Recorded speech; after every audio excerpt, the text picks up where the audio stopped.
Grief, it's a part of me now. The loss of a child is a very difficult thing to get your head around. There's not even a word that exists for it. Sadly, we lost Jack to suicide just short of 3 years ago. He's a great kid, a lot of fun, really adventurous. So where he and I spent a lot of time together was outside, out in the great outdoors. We travelled a lot overseas together. That was our kind of our happy place. That's where I get a lot of strength, where I feel that I can, honour his memory is by being at the beach, being out bush, being out in nature. I think when you work in this space, we get so used to being that person for others in a professional sense, and all of a sudden I'm doing it in a personal sense, but I'm almost looking at supporting myself through that.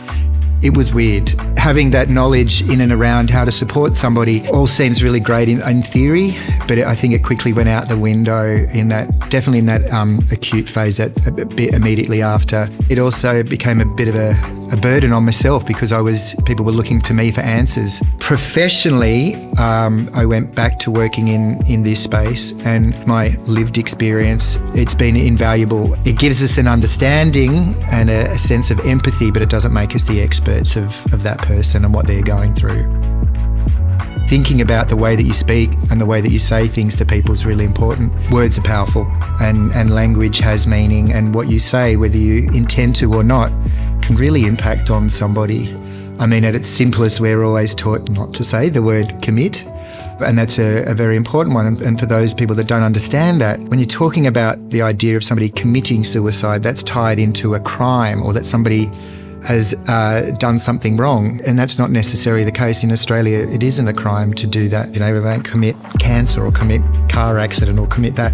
So it's just moving away from that. That's feeding into this stigmatising language. The other side of it is when people choose not to say anything, and that can be just as damaging too, because a lot of people, they don't know what to say, they say nothing. I would just ask for people just to stop and think, and if you don't know, ask. One of the greatest things that you can do, and the simplest things, is just to say to somebody, look, I don't know what to say to you, what do I say? And that's okay. There's no denying that my life is completely different, completely, absolutely different. And you look, and it's not going to be ever the same. It's not going to go back to what it was before. It's now a part of me, and I've accepted it. I want to just honour Jack's memory in a really positive way. And that was a big part of me returning to working in this space. It's far too important to not do it.